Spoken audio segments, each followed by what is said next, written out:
Assalamualaikum warahmatullahi wabarakatuh. Perkenalkan, nama saya Regina Sauda Mahmudin dari kelas 12/4 nomor absen 29. Di sini saya akan menjelaskan soal mengenai kaidah pencacahan. Untuk soal yang pertama, dari kota A menuju kota D dapat melalui beberapa jalur pada gambar di bawah ini. Berapa banyak kemungkinan jalur yang dapat dilalui dari kota A ke kota D? Dari gambar ini terlihat sudah ya dengan jelas bahwa jalur yang dilalui itu ada dua.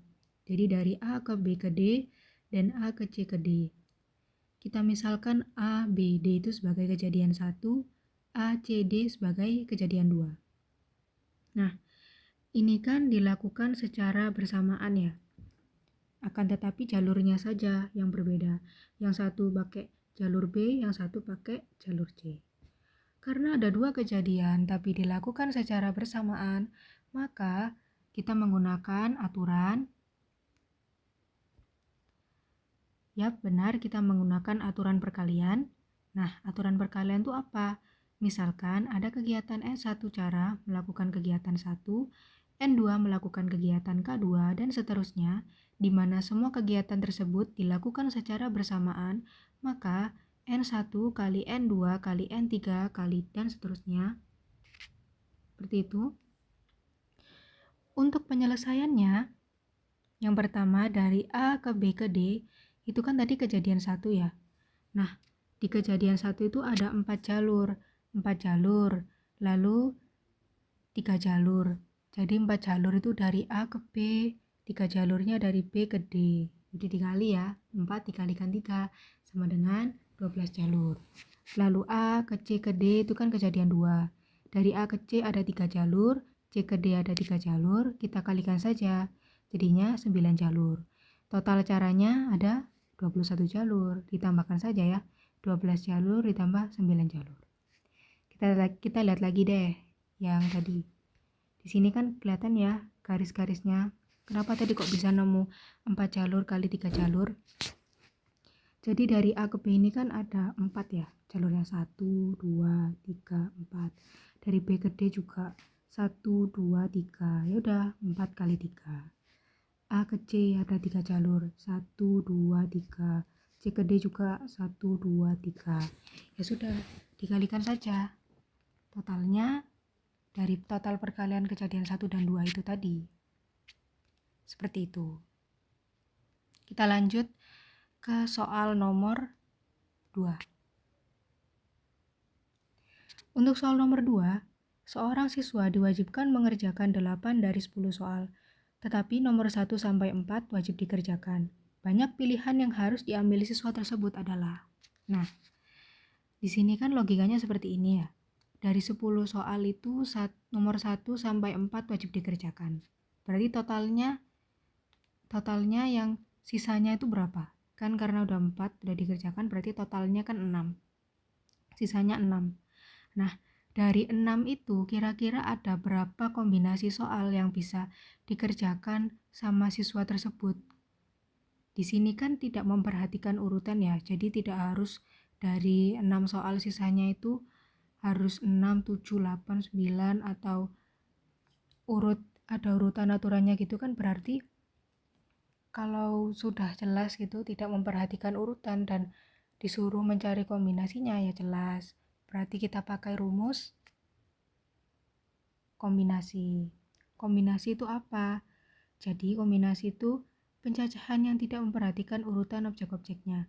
Jika suatu himpunan dengan n buah anggota objek akan disusun R objek tanpa memperhatikan urutannya, maka banyaknya susunan tersebut dirumuskan n kombinasi R sama dengan n faktorial per R faktorial kali n min R faktorial.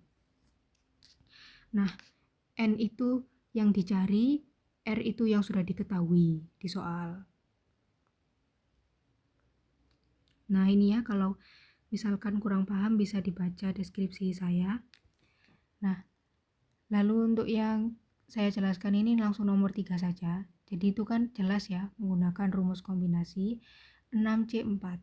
6 dari mana? 6 itu ya dari sisanya yang harus kita kerjakan kan 6 soal. C 4. 4-nya dari mana? Ya yang diketahui, yang sudah pasti wajib dikerjakan 4. Berarti pakai rumus sama kayak tadi. 6 berarti n faktorial per n min r faktorial kali r faktorial. 6 faktorial jadi 6 kali 5 kali 4 faktorial per 2 faktorial kali 4 faktorial. Disamakan saja ya pembilang dan penyebutnya. Lalu di sini kan 4 faktorial dan 4 faktorial yang atas sama bawah, penyebut dan pembilangnya bisa dicoret. Jadinya 6 kali 5 30 per 2 sama dengan 15. Jadi seperti itu ya. Lalu untuk soal yang nomor 3, diberikan angka 0, 1, 2, 3, 4, 5, 6, 7, 8, 9 akan dibentuk bilangan 3 angka. Jika angka-angka tersebut tidak dapat diulang, tentukan banyaknya bilangan yang mungkin terbentuk. Nah, jika menemui soal seperti ini, kita bisa menggunakan aturan filling slot. Untuk aturan filling slot itu, jadi seperti ini. Nah, kalau aturan filling slot itu pasti disuruh membuat kolom. Nah, jumlah kolomnya itu sesuai dengan yang ada di soal ya. Kalau di soal itu kan tadi dari 3 ya, 3 angka tadi kalau tidak salah. Kita lihat lagi. Nah, dibentuk bilangan 3 angka. Nah, lalu kalau di aturan filling slot itu, kolom yang pertama itu pasti diisi angka ratusan, kolom kedua puluhan, kolom ketiga satuan. Kalau misalnya nih 3 kolom ya, kalau seumpama ada 4 kolom ya berarti kolom yang pertama diisi angka ribuan. Jadi kayak berapa kemungkinan angka ribuan dari deret angka itu yang bisa dibentuk gitu kan. Berapa angka ratusannya, puluhannya, satuannya. Nah, jadi seperti ini, langsung saja kita bahas. Jadi kan untuk kolom yang pertama itu harus diisi angka ratusan ya. Di sini kan yang bisa terbentuk angka ratusannya dari 0 sampai 9 itu kan 0 jelas tidak bisa ya. Berarti ada 9 kemungkinan angka. Kita tulis 9. Lalu yang kedua kan angka puluhannya. Angka puluhan juga sama, tulis 9. Kenapa? Karena 0 ya jelas tidak mungkin ya. Dibikin angka bulan itu kan tidak mungkin. Jadi 1 sampai 9 kemungkinannya. Jadi ada 9 jumlahnya. Nah, lalu untuk yang ketiga itu tempat angka satuan. Nah, kalau misalnya dari kolom 1 dan kolom 2 itu udah diisi angka yang sama, berarti kolom ketiganya kita isi angka yang berbeda, satu angka di bawahnya. Jadi di sini kita isi angka 8. Berarti lalu kita kalikan saja 9 dikali 9 dikali 8. 9 kali 9 81, 81 kali 8 648. Berarti kemungkinan angka yang terbentuk ada 648 angka. Lalu untuk soal yang nomor 4, tentukan banyaknya kata baru yang mungkin terbentuk dari matematika. Kalau soal seperti ini, itu menggunakan cara permutasi. Di sini, ini maaf ya, sedikit terpotong, harusnya rumus permutasi unsur sama. Nah, permutasi unsur itu rumusnya seperti ini. P, N, K1, K2, K3 sama dengan N faktorial per K1 faktorial kali K2 faktorial titik-titik K seterusnya faktorial. P itu permutasi, N itu unsur yang tersedia, K itu unsur yang sama.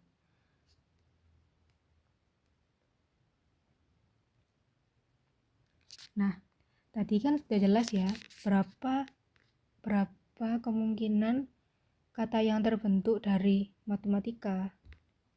Nah, berarti soal tersebut menanyakan berapa kata yang terbentuk dari satu unsur, berarti memperhatikan urutan kata yang dapat dibentuk dari unsur yang sama. Berarti jelas ya, kalau seperti ini itu pakai rumus permutasi, unsur sama. Jadi permutasi ada 2, unsur sama dan unsur beda. sama siklis juga.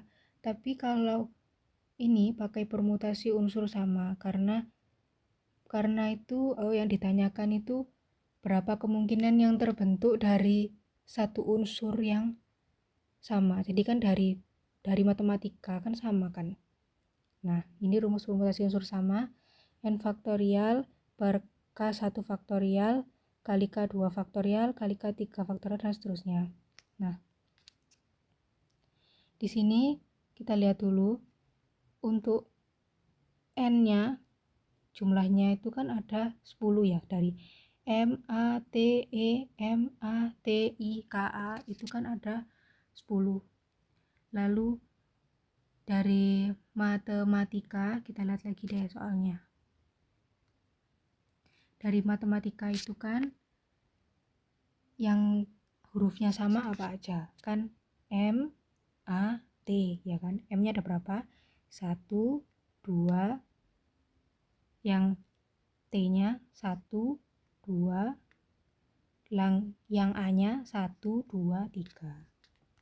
Lalu kita tulis saja semuanya. Kan sudah ya, di sini berarti K1-nya M itu ada 2, K2-nya 3, A, K3-nya itu T ada 2. Berarti kita masukkan rumus N faktorial berarti 10 ya, karena jumlah katanya ada 10 per K1 kali K2 kali K3 faktorial berarti per 2 faktorial kali 3 faktorial kali 2 faktorial. Nah, ini kita jabarkan ya, 10 dikalikan 9 dikalikan 8 kali 7, 6, 5, 4, 3 faktorial per 2 faktorial kali 3 faktorial kali 2 faktorial. Coret-coret hasilnya 151.200 kata yang mungkin terbentuk. Kan kalau seperti ini tidak mungkin ya menghitung satu-satu, jadi lebih baik kita menggunakan rumus permutasi.